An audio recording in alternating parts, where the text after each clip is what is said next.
हे बघ जानू, तुझ्या संसारामध्ये ढवळाढवळ करण्याचा, नाक खुपसण्याचा अजिबात हेतू नाहीये माझा. फक्त तुम्ही सगळ्यांनी एकत्र गुण्या गोविंदाने आनंदात राहावं एवढीच इच्छा आहे माझी. त्यामुळे तुला सगळं सांगायचं नसेल तर नको सांगूस. फक्त एकच सांग मला, तू आणि श्रीने वेगळी चूल मांडायचं नाही ना ठरवलंय? नाही नाही, असं काहीच नाहीये. आणि बाबा, तुमच्यापासून काही लपवायचं असंही नाहीये. आई आजी आणि श्रीमध्ये काही वाद झालेत आणि श्रीने घर सोडलंय, पण तो लवकर परत येणार आहे. म्हणजे बाबा, यात कुणाचाच दोष नाही हो, कारण आई आजी आणि श्री दोघंही आपापल्या जागी बरोबर आहेत. दोष कसा नाही? मला तर ना या सगळ्यात त्या म्हातारीची चूक वाटते. आणि मी विचार करत होते, यांच्या घरात एकही पुरुष टिकत कसा नाही? हिच्याचमुळे असणार, ह्यांचंच कोणाशी पटत नसणार. मला ना ही बाई तर अगदी हेकटच वाटली. अगदी गर्विष्ठच म्हटलंस ना तरी चालेल. कला, जानूच्या सासरच्या माणसांबद्दल असं बोलू नकोस.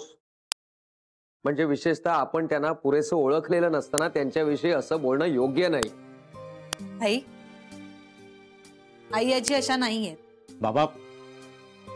बाबा डॉक्टरांच्या इथून फोन होता, गर्दी कमी झाली तर या म्हणाले. मी स्वतः जाऊन बघून आलो. अगदी दुसराच नंबर आहे आपला. चलूया? हो चल, जाऊया. आरामात. हे घ्या बघाठी.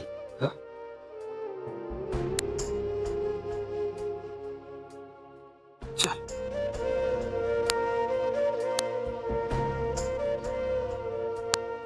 मी येतो.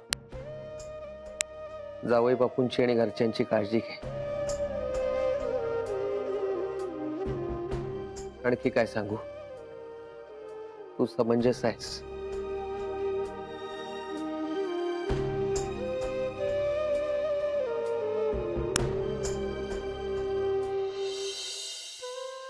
आरामात.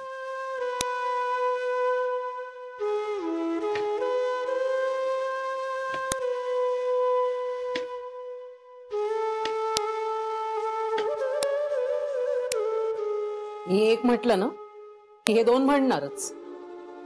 पण तुझं काही चुकलेलं नाही. तू अगदी बरोबर केलेस. बघू, श्री परत येईपर्यंत असं नाही म्हणता येणार. जावई बापू येतील तेव्हा येतील, हे त्यांच्या मर्जीचे मालक. पण तू बाई काही घर सोडून गेली नाहीस ना, हे मात्र फार उत्तम केलंस तू. उगीच ह्यांच्या भांडणात तुझी फरफट कशासाठी? आणि हे एवढं मोठं छान घर सोडून फुकट त्या दळभद्री हॉटेलात कशाला राहायला जायचं? त्यांना काय वाटलं आपल्या प्रॉपर्टीवरचा हक्क सोडायला आमची जानू काय वेडी आहे? त्यांना आला असेल पैशामुळे गर्व, पण आम्ही गरिबीमुळे शहाणपण शिकलोत म्हणावं. आई काय बोलतेस तू? कुणालाही कसलाही गर्व आलेला नाहीये. आणि माझ्या घरच्यांबद्दल असं माझ्यासमोर बोलत जाऊ नकोस, मला आवडत नाही. अगो बाई, आता ते सगळे तुझ्या घरचे झालेत का? मग आम्ही कुठले दारचे? आई वडील आहोत आम्ही तुझे. तुझ्या भविष्याची काळजी नाही वाटणार आम्हाला? कुणाच्या भविष्याची काळजी करतेस ग तू? माझ्या की स्वतःच्या? मला कसली काळजी? मला कुठलं खबाड मिळणार आहे? तुझी त्या घरात पत राहावी, किंमत राहावी म्हणून बोलले मी. त्याचं करावं भलं ना, तो म्हणतो आपलंच. अगं, आमच्या लग्नात सोन्याची जर असलेली साडी आणि चंद्रहार घेतलास ना मागून आईजींकडून, तेव्हाच आमच्या घरातल्या लोकांनी केली माझी किंमत.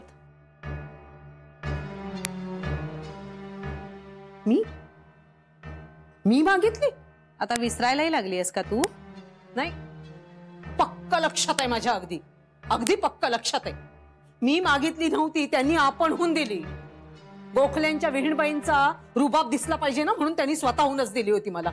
जशी श्रीने आपणहूनच आपल्या घराची बिलं भरली तशीच का? आणि त्याने आपणहूनच तुला पैसेही आणून दिले तसंच का? पण मी मागितले नव्हते. मी खरंच त्यांच्याकडे एवढे पैसे मागितले नव्हते. आता त्यांनी आपणहूनच माझ्या हातात टेकवले तर मी काय करू? भोळेपणाने त्यांच्यावर विश्वास ठेवला मी. मला काय माहित या सगळ्याचं खापर शेवटी माझ्यावरच फुटेल म्हणून. अगं, पण तरी का मागून घेतलास तो हार स्वतःहून? का अडून राहिलीस त्या साडीसाठी? खोटा बोलतेय ग ती म्हातारी, खोटा बोलतेय जानू. अगदी दादांचं खोटं बोलतेय. स्मृती वंश झालाय तिला. अगं तिनंच दिलं ग सगळं. तिच्या घरात भांडणं होत आहेत ना, म्हणून आपल्या घरात भांडणं लावायला निघाली ती. आई बास. आई आजी कधीही खोटं बोलत नाहीत. साक्षात ब्रह्मदेवाने जरी येऊन मला सांगितलं ना, तरी मी यावर विश्वास ठेवणार नाही.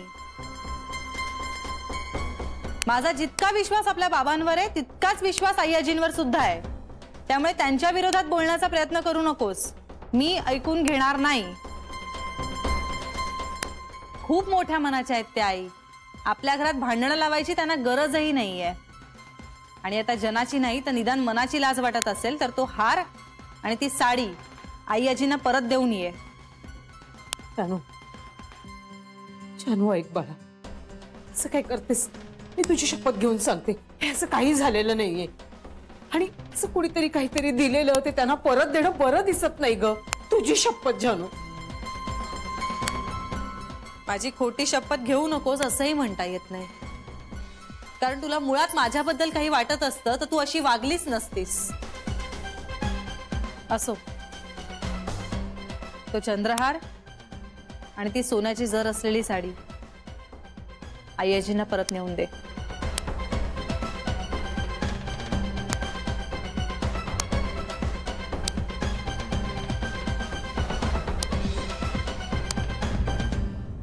How are you?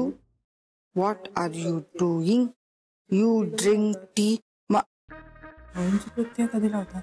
AEIO. शरे, काय हो बहिणी, चहा करतेस थोडा? तुम्हाला आत्ता चहा हवाय? नाही चालणार तुला? मला काय न चालायला, पण ह्या वेळेला कधी तुम्ही चहा घेत नाही ना म्हणून. आज पिणार आहे. करते. I have you.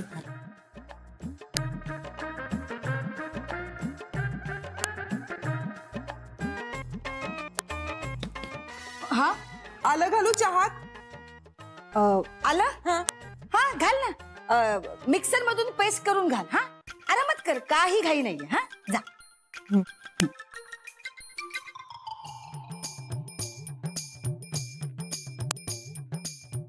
वहिनी, हा, मी काय म्हणते, गेले बरेच दिवस ना मी तुमच्या हातचा चहा प्यालेले नाहीये. तर मला असं वाटतंय की तुम्ही चहा मस्त आलं घालून करा, मी इथे बसते. मी हा, चहा? हा, छे छे, ही काय चहा पिण्याची वेळ आहे का? ही अभ्यास करायची वेळ आहे वहिनी. तेच तर ना, माझा अभ्यासच होत नाही कशोर.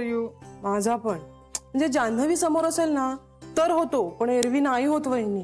हो ना, मला जेव्हा आई शिकवतात ना तेव्हा असं वाटतं, अरे हे तर येतं आपल्याला, मला सगळं कळतं. आई समोर नसतात ना तेव्हा काहीच कळत नाही काय लिहिलंय ते. तुम्ही निदान तुमची वही उघडून अभ्यास करू तरी शकता. मी तर माझी वही कुठे ठेवली इथपासून सुरुवात असते. आणि जर वही मिळाली ना वहिनी तर माझं अक्षर मलाच कळत नाही. हो नाही, मला कळतं थोडं थोडं. हो हो, पण या दोघी अजून आल्याच नाही आहेत ना.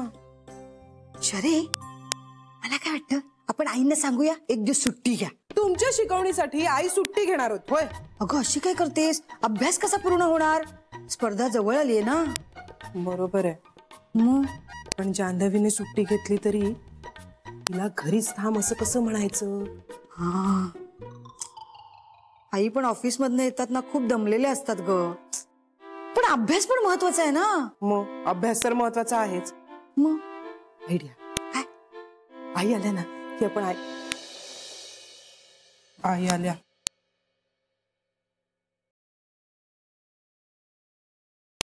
आई पाणी आणते. आई चहा टाकते. नको ग, ऑफिस मध्ये झालाय. आई पाणी.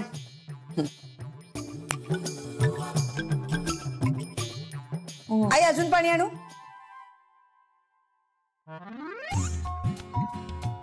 काय बोलायचंय? नाही, तुम्ही ऑफिस मधून आलात ना, खूप दमला असाल. असू दे, तुझं बोलणं ऐकायला प्रॉब्लेम नाहीये, बोल. तसं काही विशेष नाहीये. कसं काय चाललाय अभ्यास? आई काय होतं माहितीये, हा, सकाळी सकाळी जेव्हा नाही, ना आम्ही सकाळी ऑफिसमध्ये भाजीची आपल्याला तयारी वही कधी नाही सापडत नाही, जमत वही शोधत करायला. बसलं ना तर ती अभ्यास संध्याकाळी करायचा नर्मदा महत्त्व, वहिनीला अभ्यास खूप करायचा कामाचं महत्त्वाचा असतो, तेव्हा खूप स्वयंपाकाची नाही पण सगळं वेळ करतात असते. बेबी म्हणजे पण नर्मदा तशी वहिनी पण मदत मला करतात मला सरूची करत काही नाही, देवपूजा पण असते ना आणि काय शर्यूला होतं काही माहितीये? एक मिनिट एकेकीने बोला.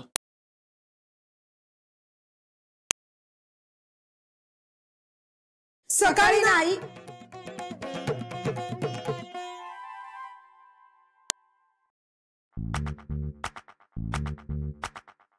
आई, सकाळी ना जान्हवी ऑफिसला जात असते ना, त्याच्या आधी फक्त 15-20 मिनिटच मिळतात अभ्यासाला, पण तेवढा वेळ कमी पडेल की काय अशी भीती वाटते मला. हो आई, थोडा संध्याकाळी केला तर चालेल. म्हणजे तुम्ही खूप दमता ना, मग तुम्ही फक्त सांगा मला कसं करायचंय, काय करायचंय आणि थोडं नवीन शिकवा. म्हणजे फक्त थोडा वेळ, अर्धा तास. हा इंदू वहिनी, एवढा अभ्यास करणार आहात तुम्ही?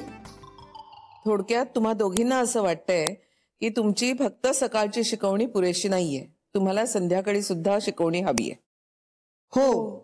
मग आपण तुमचं एक टाइम टेबलच ठरवूया. तुम्हाला किती वेळ मिळणार आहे, स्पर्धेला किती वेळ आहे आणि तुम्हाला अभ्यास किती करायचे, हे सगळं मिळून आपण टाइम टेबल ठरवूया. हा, स्पर्धेला ना मोजून आता 1 2 3 4 5 6. काय ग, हं? तू गप्प का? आई, माझा अभ्यास फक्त सकाळीच होईल. का?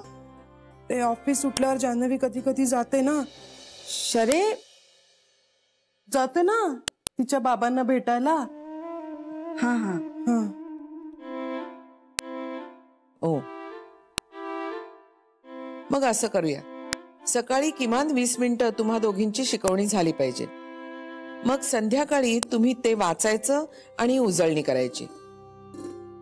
आणि इंदू, झोपण्यापूर्वी 15 मिनिटं मी तुला प्रश्न विचारीन आणि पुढचं शिकवीन. आणि शरयू, तुला सेल्फ स्टडी करणं आवश्यक आहे, म्हणजे स्वतः सुद्धा थोडा प्रयत्न करायचा. आणि आपण इंग्रजी वर्तमानपत्र सुरू करूया. आणि दुपारी 10 मिनिटं तुम्ही दोघींनीही इंग्रजी बातम्या ऐकायच्या टीव्हीवर. चालेल? Yes madam. ओ इंदू बहिणी, तुमच्या लक्षात राहील ना आता आईनी काय काय सांगितलंय ते?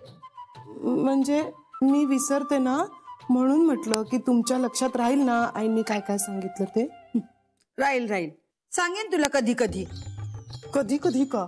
कधी कधी सांग ना, तू प्रत्येक वेळी माझ्या अंगावर ओरडतेस. नाही बहिणी, तुम्ही प्रत्येक वेळी चुकीचा अर्थ प्रत्येक वेळी काढता. चुकीचं, तू- मी तू- तुमच्या लक्षात राहील का म्हणून काळजीपोटी कशाला विचारत पण लक्षात होते. राहील? माझ्या लक्षात नाही राहील, ना, तुझ्या लक्षात- लक्षात म्हणूनच राहत मी नाही. म्हणत होते पण ना तुम्हाला की आईचं मला सगळं मध्ये मध्ये करायचं. सांगायचं. हे बघ, इंदू बहिणी एवढं आई गेल्या, तुझ्यामुळे गेल्या.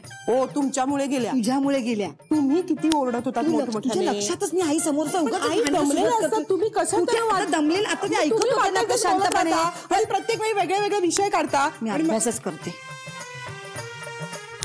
इंदू बहिणी,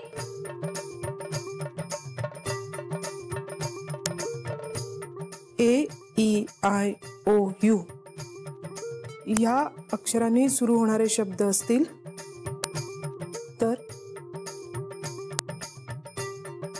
तर काय करायचं असतं इंदू बहिणी? आई, तू काय ठरवलंयस? कशाबद्दल?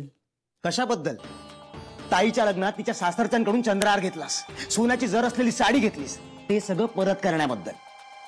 तुला काय भूतबीत बडवलंय का रे? हा, काय बडबडतोय? खरं तेच बोलतोय मी, खरं तेच बोलतोय. मला माहितीये सगळं काय काय घेतलंयस तू ते. आधीच बोलणार होतो पण बोललो नाही. प्लीज आता ना वेड पांघरून पेडगावला नको जाऊस. हळू बोल मेल्या, हळू बोल जरा. त्यांनी ऐकलं तर पुन्हा अन्न पाणी सोडती. आणि वय बघ ना त्यांचं, झेपणार आहेत कसली नाटकं त्यांना. आधी माझ्या प्रश्नाचं उत्तर दे. हे बरं आहे आपलं तुमचं, सारखं आपलं मला येऊन जाब विचारायचं.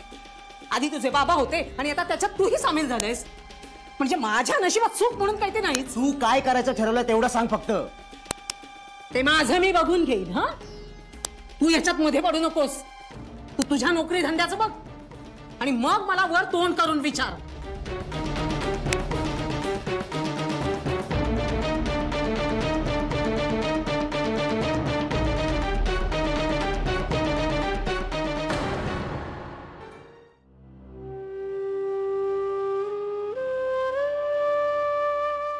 पटलं ना तुला?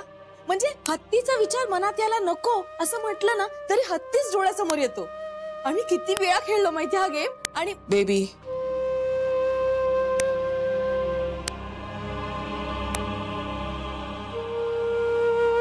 तुला कोणी सांगितलं हे?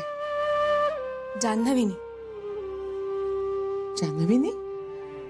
हा म्हणजे मला डिरेक्टली नाही सांगितलं. तिने शरयूला सांगितलं, शरयूने इंदू वहिनीला सांगितलं आणि मग त्या दोघींनी मला आणि नर्मदा वहिनीला सांगितलं आणि असं तुझ्यापर्यंत येऊन पोचलं. पण किती इंटरेस्टिंग आहे ना.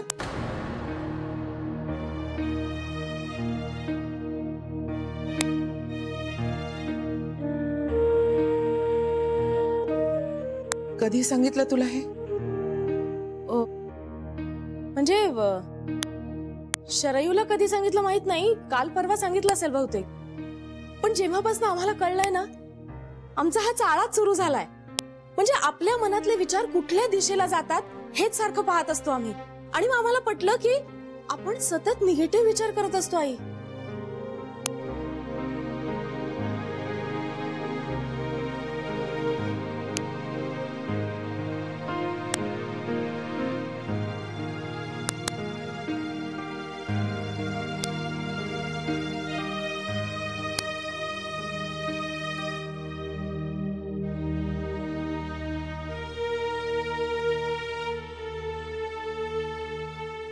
आई हे सगळं असं सोप्या भाषेत सांगितलं ना की पटतं आणि मग लक्षातही राहतं नाही का?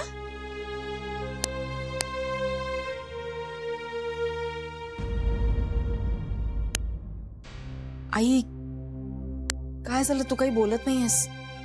तुला नाही आवडलंय का? नाही नाही तसं काही नाही. मग कसला विचार करत होतीस? आई कशामुळे एवढी अपसेट झाली आहेस? जान्हवी आली का ग? नाही, ती तिच्या बाबांकडे जाऊन येणार आहे. मग ती आल्यानंतर तिला मला भेटायला सांग. अगं पण तिला यायला कदाचित उशीर होईल. कितीही उशीर झाला तरी सांग. बरं सांगते. तू निघ बेबी. आई तू नक्की ठीक आहेस ना? मी ठीक आहे.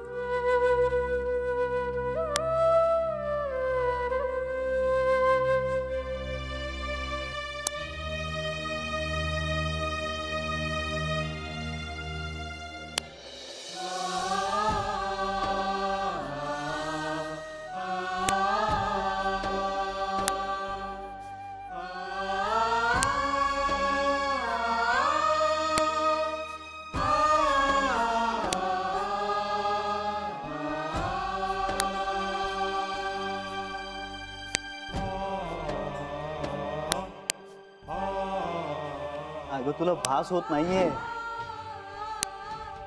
जान्हवी खरंच आली इथे.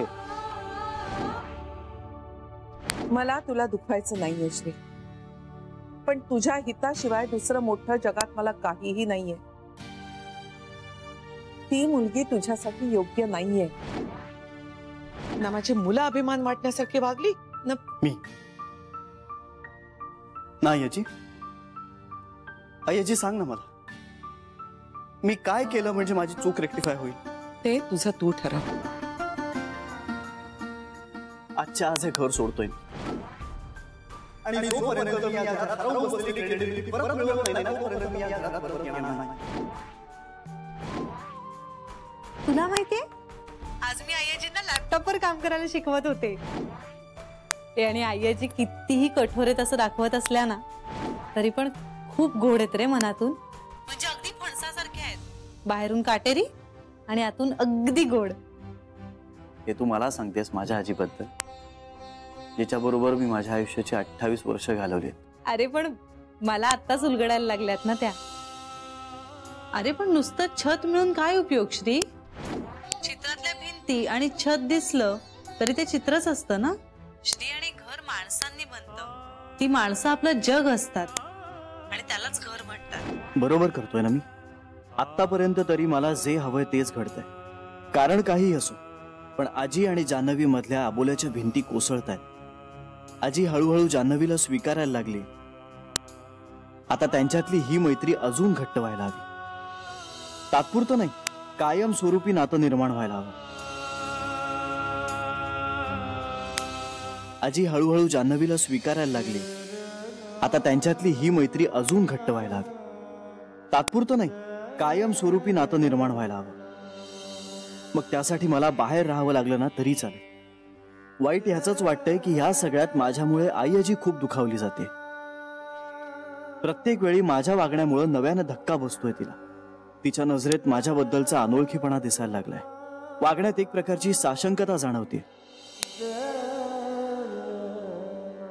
आई आजीला माझ्या वागण्याविषयी खात्री उरलेली नाहीये. हे सगळं किती भयानक आहे. पण आत्ता माझा नाईलाज आहे. आत्ता जर मी परत गेलो ना तर कदाचित दोघींमध्ये जुळायला लागलेले सूर पुन्हा बिघडतील. जान्हवीला एक स्वतंत्र व्यक्ती म्हणून तिच्या गुणदोषांसकट स्वीकारलं जाईलच असं नाही. पुन्हा मला जान्हवी आणि इतरांमध्ये ढाल म्हणून उभं राहावं लागेल. नाही, तेव्हा सध्या तरी मला दूर राहणंच भाग आहे. आई आजी, मला क्षमा कर. मी पुन्हा तुझ्याशी खोटं वागतोय. आधी मन मोडू नयेत म्हणून आणि आता मन जुळावीत म्हणून खोटं वागतोय. पण मला समजून घेशील ना कधीतरी? घेशील, नक्की घेशील. आणि त्याच दिवसाची वाट पाहत सध्याचा तुझा राग सहन करतोय मी. नव्यानं तुझी कम्प्युटर शिकण्याची धडाडी पाहून थक्क व्हायला होतंय मला. माझ्यावर जीवापाड माया करणारी माझी आई आजी मनात आणलं तर मलाही मागे टाकू शकेल हे पाहून खूप खूप अभिमान वाटतोय तुझा. थोडेच दिवस आई आजी, मग पुन्हा तू तुझा साईसारखा मऊ हात माझ्या डोक्यावरनं फिरवशील, खात्री आहे माझी. But I am missing you so much. I miss you आई आजी.